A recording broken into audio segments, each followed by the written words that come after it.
My sincere greetings to one and all. Today in this video we are going to discuss Unit 4 prescribed in the syllabus of BA 3rd semester English major. The title of this unit is Joseph Andrews, written by Henry Fielding. बहुत important novel है. सबसे पहले इसका introduction part. Joseph Andrews published in 1742 by Henry Fielding. ये तीनों चीज़ें याद रखनी है. बहुत अच्छी इंग्लिश नावल थी. इसका जो पूरा नाम है the history of the adventures of Joseph Andrews and of his friend mister Abraham Adams, ये पूरा नाम है. और ये पैरोडी है सैमुअल रिचर्डसन की नावल थी पैमेला, उसकी पैरोडी है. पैरोडी का मतलब होता है ऐसी नावल जो किसी दूसरी नावल का स्टाइल, उसका कंटेंट कॉपी करती है, इमिटेट करती है, यूजुअली एक ह्यूमरस इफ़ेक्ट के लिए, एक कॉमिक इफ़ेक्ट के लिए. तो दिस नावल हेनरी फील्डिंग जो लिखी थी जोसेफ एंड्रयूज़, ये सैमुअल रिचर्डसन की पैमेला की पैरोडी है. उसकी तरीके से ही लिखी गई थी, उसका जवाब एक तरीके से दिया गया था. जो पैमेला नावल थी उसमें हीरोइन का नाम पैमेला एंड्रयूज़ था और जो जोसेफ एंड्रयूज़ है ये इसी का भाई है पैमेला का, who resist his employer Lady Booby's advances and embarks on a precarious journey home to reunite with his beloved Fanny Goodwill. अब ये जो दोनों कहानियाँ हैं पैमेला और जोसेफ एंड्रयूज़, ये लिंक्ड हैं. पहली कहानी पैमेला की एक लड़की की कहानी थी. थोड़ा सा डिटेल में जाने की ज़रूरत नहीं है, थोड़ा सा ही बता रही हूँ. पैमेला जो थी वो सर्वेंट थी, काम करती थी, और इसके जो मास्टर थे उन्होंने इसको सेड्यूस करने की कोशिश की, बट इसने अपनी चेस्टिटी को मेंटेन रखा और वो जो मास्टर था उसको पैमेला से शादी करनी पड़ी थी. तो यही जोसेफ एंड्रयूज़ का सेम इसी तरीके से पैटर्न पे लिखी गई थी, हेनरी फील्डिंग ने लिखी थी. और जोसेफ एंड्रयूज़ पैमेला का ही भाई जो है वो दिखाया गया है. और जो जोसेफ एंड्रयूज़ है ये इसकी जो एम्प्लॉयर है जिसके अंडर ये काम करता है, लेडी बूबी, वो इसको सेड्यूस करने की कोशिश करती है, इसके सामने सेक्सुअल एडवांसेस देती है, लेकिन ये उसको रेजिस्ट करता है और अब उसको काम छोड़ के चला जाता है और अपनी जो बिलेवर्ड है फैनी गुडविल, उसके पास जाके वहीं शादी करता है. Fielding calls it a comic epic poem in prose, blending humor, satire, realism to critique 18th century society, hypocrisy and class distinctions. ये जो नॉवल है इसको कहा गया है comic epic poem in prose. इसका लॉन्ग क्वेश्चन भी इम्पॉर्टेंट है इसी का ही, जो comic epic poem in prose कैसे है ये. तो इसमें कॉमिक एलिमेंट्स भी हैं, बहुत लंबा लिखा गया था, 4 पार्ट्स में थी, और बहुत सारे इसमें इंसिडेंट्स हैं जिनको लिंक किया गया है.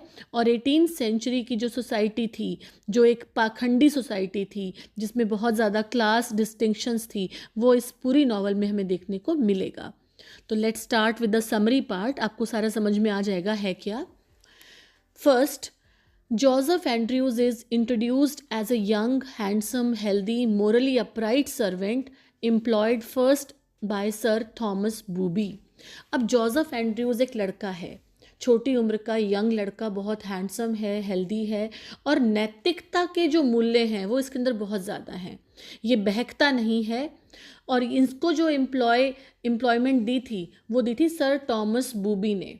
इनकी बहुत जल्दी डेथ हो जाती है. बाद में इनकी जो वाइफ है लेडी बूबी, उसके अंडर ये काम करता है Joseph Andrews. He is believe to be the brother of Pamela Andrews, जैसा हमने डिस्कस किया था जो दूसरी नॉवल थी पैमेला. ये माना गया कि जोसेफ एंड्रयूज़ पैमेला का ही भाई था.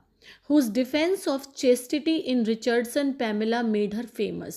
और जो पैमेला नॉवल थी उसमें वो क्यों फेमस हुई थी, क्योंकि जो पैमेला हीरोइन है उसने अपने आप को बचा के रखा था लोगों से, वो बहुत पवित्रता के लिए जानी जाती थी.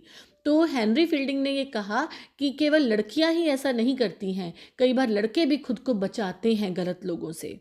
तो ये इस तरह का जो थीम था वो पोर्ट्रे किया गया था. After sir Thomas death lady booby becomes a window. जैसा मैंने बताया, जो टॉमस बूबी हैं जो इसके एम्प्लॉयर थे, उनकी डेथ हो जाती है और लेडी बूबी जो है वो इसकी मालकिन बन जाती है. और उनकी जो सप्रेस्ड डिज़ायर्स थी वो एकदम बाहर आने लगती हैं. वो शुरू से ही जोसेफ एंड्रयूज़ को पसंद करती थी और चाहती थी कि जोसेफ इसके साथ एक गलत रिलेशनशिप में आ जाए, लेकिन हस्बैंड जिंदा था तो वो कर नहीं पा रही थी. Now after her husband's death उसकी जो डिज़ायर्स थी वो सारी they begin to surface. She develops a sexual attraction towards Joseph despite the difference in class and her outward respectability. Lady Booby attempts to seduce Joseph gradually, और धीरे धीरे ये Joseph को बहुत तंग करना शुरू करती हैं, चाहती हैं कि जोसेफ इसको गलत तरीके के रिश्ते में आ जाए इसके साथ. First through kindness and private attention, then through open proposals. शुरू में तो एक चुपचाप इसको बहकाने की कोशिश करती हैं, लेकिन बाद में बड़ी ओपनली इसको प्रपोज करती हैं कि yes Joseph, be with me. Joseph firmly rejects her advances, लेकिन जोसेफ जो है बिल्कुल सीधा मना कर देता है और वो कहता है कि मेरे लिए जो मेरी इज्जत है, जो मेरी चेस्टिटी है, चेस्टिटी होता है पवित्रता बनाए रखना, वो बहुत इम्पॉर्टेंट है. मुझे कोई प्रमोशन नहीं चाहिए, कोई पैसा नहीं चाहिए, बट मैं कोई गलत काम नहीं करूँगा. His resistance humiliates Lady Booby and wounds her pride deeply. और कोई लड़का किसी को मना करता है या लड़की मना करती है तो वो बड़ा अपने आप को बेइज्जती फील करती है लेडी बूबी, और उसको लगता है कि उसका तो एकदम से अब क्या हो गया, बदला लूँगी मैं इससे. और साथ साथ इसमें एक और कैरेक्टर है मिसेज स्लिप स्लॉप. ये लेडी बूबी की सर्वेंट है. तो ये जो लेडी स्लिप स्लॉप है ये भी जोसेफ एंड्रयूज के साथ गलत रिलेशनशिप में आना चाहती थी, और ये भी जोसेफ को बोलती है कि यस बी विद मी, लेकिन जोसेफ यहाँ पर भी मना कर देता है. तो लेडी स्लिप स्लॉप जो है ये जोसेफ के ऊपर झूठे आरोप लगाती है कि इसका बिहेवियर गलत है. Using these accusations as an excuse, Lady Booby dismisses Joseph from her service. और जितने ये आरोप लगाए जाते हैं तो लेडी बूबी जो है जोसेफ को सर्विस से निकाल देती है, और इसके बाद जोसेफ के एडवेंचर्स स्टार्ट होते हैं. वो इस जॉब से निकल गया और अब ये चला जाता है अपनी लेडी लव के पास, फैनी गुडविल. जोसेफ की एक बचपन की दोस्त है जिससे ये बहुत प्यार करता था. जब इसका काम छूट जाता है, then Joseph decides to return to the countryside to reunite with Fanny Goodwill, जिससे ये बहुत प्यार करता था. On the road he is attacked by robbers. अब इसकी जो कहानी है एडवेंचर्स की ये शुरू हो गई. लेडी बूबी के घर से निकला, कहाँ जाना था, फैनी गुडविल के पास, और रास्ते में इसको डाकू लुटेरे अटैक करते हैं, इसकी पिटाई करते हैं, इसके कपड़े वगैरह सब फाड़ देते हैं और इसको रोड पे अधमरी हालत में छोड़ देते हैं. This violent episode highlights the physical dangers of the world and society's moral cruelty. Joseph is eventually found and taken to an inn owned by mister Towwouse. अब इसको एक शरण मिलती है, एक सराय है, वहाँ पर जो मिस्टर टाउ वाउस की है वहाँ पे इसको ले जाया जाता है. At the in most people show indifference और सेल्फिशनेस टुवर्ड्स हिज सफरिंग. ज़्यादातर लोग इसकी जो हालत है, बहुत घायल है, ये मरने वाला है, उसको देख के इनडिफरेंट है, कोई फ़र्क ही नहीं पड़ रहा. ओनली बेटी, एक बेटी नाम की वहाँ पे एक सर्वेंट है जो इसको बहुत प्यार से इसकी केयर करती है, काइंड है वो औरत. Joseph endurance through pain and humiliation reinforces the novel's theme of virtue tested through hardship. और जोसेफ जो है ये सारे के सारे अपने दुख दर्द से बाहर निकलता है. तो नॉवल की एक थीम भी है कि हमारा जो असली वर्च्यू है, हमारे गुणों की पहचान हमारे मुश्किल समय में होती है. Point number 3, meeting Parson Adams and forming a travel companionship. अब इसमें एक और इम्पॉर्टेंट कैरेक्टर है पार्सन एडम्स, जो पादरी हैं और जो जोसेफ के एक ट्यूटर भी रहे थे. तो यहाँ पर जहाँ पे जोसेफ अभी इन में था, सराय में था, तो यहाँ पे इसे पार्सन एडम्स मिलते हैं जो बहुत ज्ञानी है, लर्निड है, सिंसियर हैं, चैरिटेबल हैं, दया भावना रखते हैं, इम्प्रैक्टिकल से इंसान है, ज़्यादा दीन दुनिया की खबर नहीं है इनको. और एडम्स जो हैं वो उनसे कैसे मिले? एडम्स को लंदन जाना था अपने सरमन्स को बेचने के लिए, जो ये लेक्चर देते थे उनको बेचना था. लेकिन इसकी जो वाइफ है एडम्स की, इसने गलती से वो जो सरमन्स की कॉपी थी वो नहीं दी. तो अब इसको वापस घर लौटना था, लंदन तो काम से जाना था, वो काम था ही नहीं. तो अब यहाँ पर ये मिलते हैं जोसेफ एंड्रयूज से, और ये वापस दोनों एक साथ वहीं जाते हैं जहाँ पे जोसेफ का भी जाना था. दोनों को सेम जगह पे ही जाना था वापस. Adams joins Joseph on the road forming a moral and comic partnership. अब दोनों से इकट्ठे जा रहे हैं और together they encounter greedy innkeepers. बहुत सारे सराय में रुकते हैं, लोगों को देखते हैं, बहुत सारे करप्ट लोगों से मिलते हैं, सेल्फिश लोगों से मिलते हैं। और ये सारे जितने भी लोगों से मिलते हैं, तो जो हमारे राइटर हैं, he satirizes hypocrisy, false charity and moral pretension, कि जो लोग दिखाते हैं कि वो बहुत ज़्यादा दान दक्षिणा देते हैं लेकिन वो वास्तव में नहीं देते। बहुत हिपोक्रेसी है सोसाइटी में, पाखंडपना है, और केवल दिखाने के लिए ही अच्छे थे लोग 18th सेंचुरी में। तो ये सारा जो थीम है ये भी यहाँ पे कवर हो जाएगा। नेक्स्ट पॉइंट, रीयूनाइटिंग विद फैनी। अब जब ये ट्रैवल कर रहे थे कौन कौन, पार्सन एडम्स और जोसेफ एंड्रयूज़, इनको एक आवाज़ आती है औरत के चिल्लाने की। तो बीच में ये दोनों कूदते हैं वहाँ पे और बचाते हैं उस औरत को। और वो औरत कौन निकली, फैनी गुडविल, जिससे मिलने जोसेफ जा रहा था, जोसेफ की beloved. This reunion is emotionally significant and reinforces the sincerity of Joseph and Fanny's love. बहुत इंपॉर्टेंट है कि दोनों मिल गए। Fanny is portrayed as poor, innocent, beautiful, virtuous, as a contrast to lady Booby's lust. बिल्कुल opposite है lady Booby से। बहुत प्यारी सी लड़की है, इनोसेंट है, सुंदर है, वर्चुअस है, अच्छे गुण हैं इसके अंदर। जोसेफ, फैनी, एडम्स, अब तीनों इकट्ठे हो गए और ये तीनों अपनी जर्नी को कंटिन्यू करते हैं।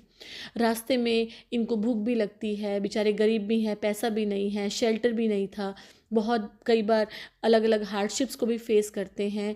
जो भी जहाँ पर भी रुकते हैं वो अच्छा ट्रीटमेंट नहीं मिलता इनको रास्ते में। Their experiences expose the gap between social appearance and moral reality. Another theme. Next point, the story of mister Wilson and clues to Joseph's identity. अब रास्ते में ये लोग जा रहे हैं तीनों। अब रास्ते में ये एक जगह पे शेल्टर लेते हैं मिस्टर विल्सन के घर पे। मिस्टर विल्सन कौन है, a gentleman living quietly in the country side, जो बिल्कुल एक गांव का एरिया है, बहुत दूर दराज वहाँ पे रहता था। Wilson narrates his past life in London marked by recklessness, excess and moral corruption. Wilson इन सबको अपनी पुरानी ज़िंदगी के बारे में बताता है। वो बताता है कि कैसे इसकी शादी हुई, डोमेस्टिक लाइफ कैसी थी इसकी। विल्सन बताता है कि इसका एक छोटा सा बेटा था जिसके ऊपर एक स्ट्रॉबेरी बर्थ मार्क है। उस बेटे के ऊपर एक छोटा सा निशान था बर्थ का ही, जिसको कि चुरा लिया था बहुत साल पहले किसी ने। और यहाँ पे ये जो क्लू मिला है ये आगे जाके पता लगेगा हमें कि जोसेफ एंड्रयूज़ जो है वो मिस्टर विल्सन का ही खोया हुआ बेटा है। तो ये भी एक इम्पॉर्टेंट सा इंसिडेंट है। Next, return to countryside and lady Booby's renewed interference. अब ये तीनों के तीनों वापस गांव में आ जाते हैं। Joseph, Fanny return to their home parish with the intention of marrying. इनका मकसद क्या था, आपस में शादी करना। Lady Booby also returns from London, और यहाँ पे लेडी बूबी वापस लंदन से आ जाती है और वो कोशिश करती है जोसेफ को कंट्रोल करने की। वो सारे कानूनी हथियार यूज़ करती है, गलत आरोप लगाती है, प्रेशर डालती है कि शादी ना करे जोसेफ फैनी के साथ। Lady Booby argues that class difference makes the union improper. वो कहती है कि तुम्हारा बहुत क्लास डिफरेंस है तो शादी नहीं करनी। She attempts to influence Joseph through her nephew Squire Booby and Pamela. वो कहती है कि मेरा भतीजा जो है वो उसको बुलाती है कि जोसेफ को, ताकि प्रेशर डलवाए कि शादी ना करे। बीयूड डैपर, ये जो एक करेक्टर है, माइनर सा करेक्टर है और ये गेस्ट है लेडी बूबी का, ये अटेम्प्ट करता है फैनी को रेप करने का। तो ये भी यहाँ पे पता लग रहा है कि अपर क्लास में जो है मोरल करप्शन बहुत ज़्यादा था। These events strengthen Joseph's resolve to protect Fanny and marry her. इन सभी चीज़ों के बावजूद जोसेफ फैनी को बचाता है और कहता है कि मैं इसी से शादी करूँगा। Revelation of true parentage. A peddler who had earlier helped Parson Adams reappears. एक पेडलर है, पेडलर होते हैं जो साइकिल पे या किसी और सवारी पे सामान बेचते हैं इधर उधर ट्रैवल करके। तो पेडलर की एंट्री होती है। वो ये बताता है कि Fanny is the biological daughter of Gaffar and Gammar Andrews. तो ये पता लगता है कि जो फैनी है वो गफ़ार और गमान एंड्रयूज़ की बेटी है। अब सबको लगता है, कन्फ्यूजन हो गया, सबको लग रहा था कि जोसेफ जो है वो इनका बेटा है एंड्रयू फैमिली का। तो अब लगता है कि भाई बहन की शादी आपस में कैसे होगी। Gammar Andrews then reveals that Joseph was never her real child. अब ये बताती है गमार एंड्रयूज कि जोसेफ उनका बेटा नहीं है, वो तो इनको मिला था कहीं से। तो फाइनली पता लगता है कि जोसेफ किसका बेटा है, जैसे मैंने पहले बताया मिस्टर विल्सन का, जो पहले इंट्रोड्यूस हो गए थे कहानी में। The strawberry birth mark confirms Joseph's true identity. तो सारी कन्फ्यूजन दूर हो गई, जोसेफ मिस्टर विल्सन का बेटा है, फैनी गफ़ार और गमार एंड्रयूज की बेटी है। This revelation resolves the central conflict and exposes the accidental nature of social rank. तो सारी कॉन्फ्लिक्ट दूर हो जाती है। And last point, happy ending. With the misunderstandings cleared, Joseph and Fanny are free to marry. Parson Adams जो है वो शादी कंडक्ट करते हैं।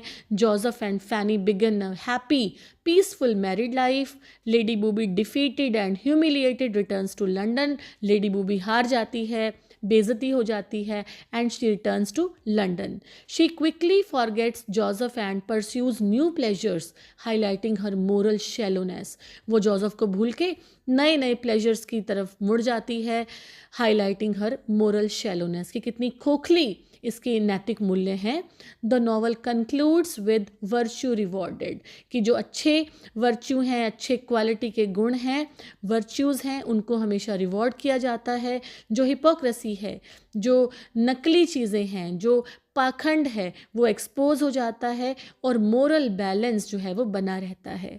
ओवरऑल सिग्निफिकेंस यही है कि इसमें कॉमेडी भी है, सटायर भी है, मोरल टीचिंग भी है, नैतिक मूल्य सिखाए गए हैं, और हिपोक्रेसी को क्रिटिसाइज़ करती है, क्लास डिस्टिंक्शंस को क्रिटिसाइज़ करती है, जो झूठे मूल्य हैं उनको भी ये क्रिटिसाइज़ करती है। It celebrates true goodness, charity, love and moral integrity as universal human values. तो अच्छे अच्छे ह्यूमन वैल्यूज़ जैसे ऑनेस्टी, चैरिटी, जो दान देते हैं, लव, और मोरल इंटेग्रिटी, नैतिक रूप से जो अच्छा होना, उनको ये सेलिब्रेट करती है। This was all about Henry Fielding's Joseph Andrews. I hope आपको स्टोरी क्लियर हो गई होगी।